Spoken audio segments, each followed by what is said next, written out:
talking and talking and talking and squawking and making noise about all sorts of things, and you expect us to pick up after you and make it right? You can't do it, we can't do it. Only with God's mercy and love can we do that. And that's the life we live in. We need to not get into Matthew 18 into offending little children.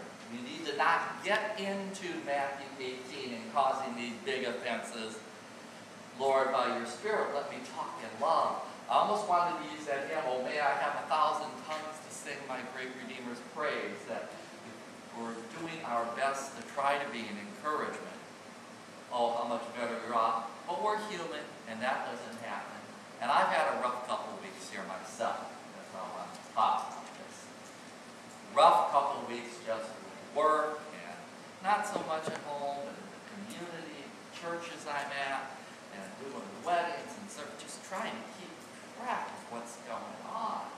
And I think about not wanting to offend those little children.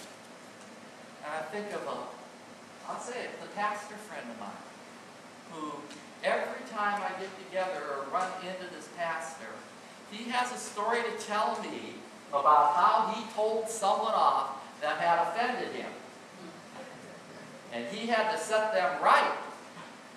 I'm thinking, you know, I'm out in the city, I'm out and about, and see all sorts of circumstances. I have one friend who's always calling the police on people for all sorts of things.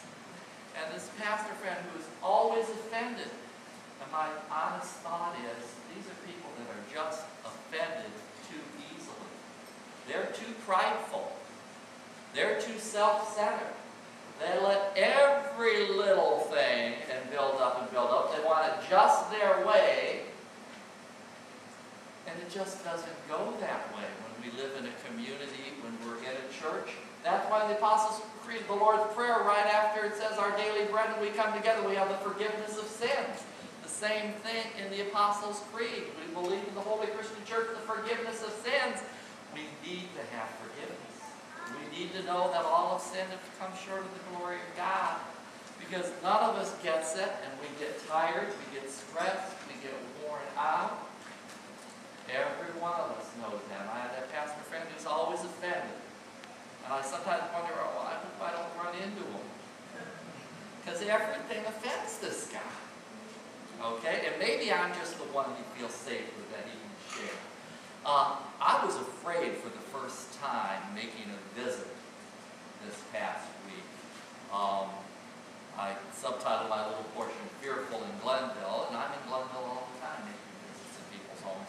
But I told this family, this poor sick woman who was just about my age, 57 years old, and her brother's there and whatever, that they'd never in their life talked to a pastor. They'd been to church a few times, they visited as kids with different friends, but none of them suited them.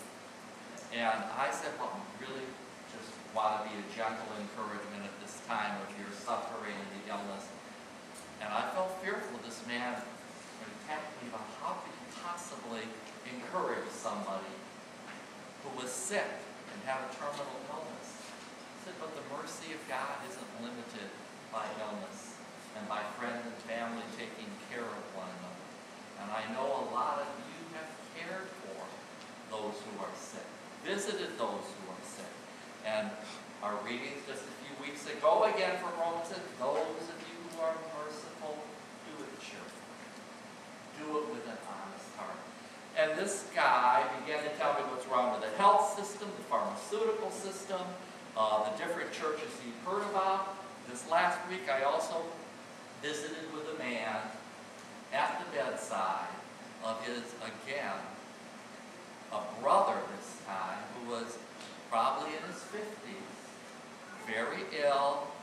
Some of these folks may have done some things in their lives that weren't good decisions on how they live and what they consumed with their bodies and their minds. But we can't blame those things only. And he proceeded to tell me what was wrong with all of the big churches, because he'd been or heard about, that are on TV and the news, and the big ones where maybe some of your families are this morning. Okay?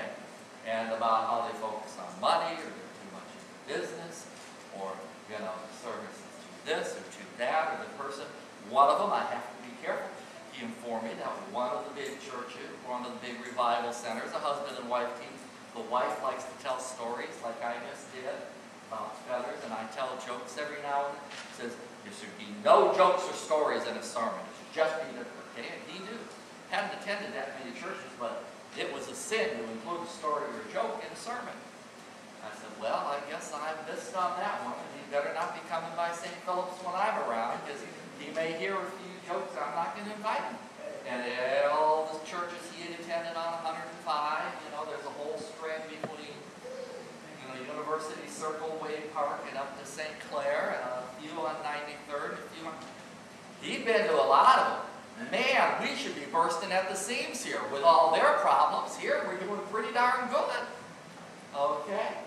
But, oh, he was so offended. People offended by what other people do, by whatever say. I started to make a list. See if I can get my glasses off of my chain there.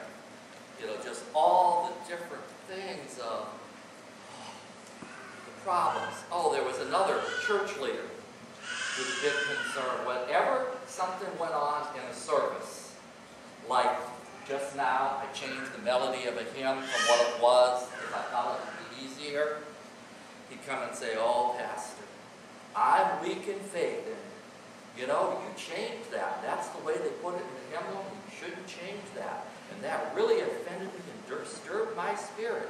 So you got to stop it. Don't you know that's what Matthew 18:6 says? That you can't offend those of us who are weak in spirit. 1 Corinthians 8:13 says that we shouldn't eat anything or do anything that might offend anybody. It applies to singing hymns, serving communion, who he felt the person I served communion wasn't dressed right, or they had too many tattoos, or he had standards about everything, and he'd come to me once a month.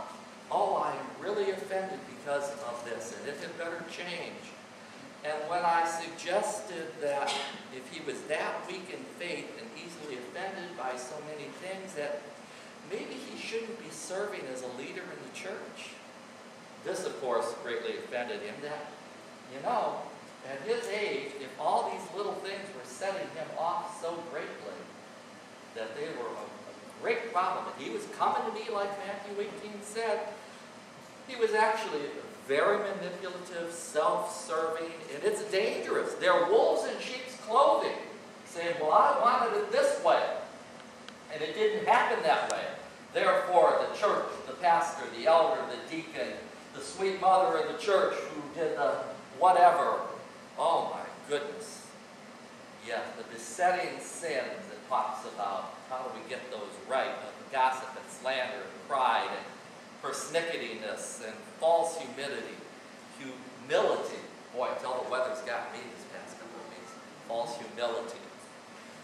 Oh, we get so hung up on bickering and gossiping about little problems that it keeps us from addressing the Great Commission, what we should really do with reaching people.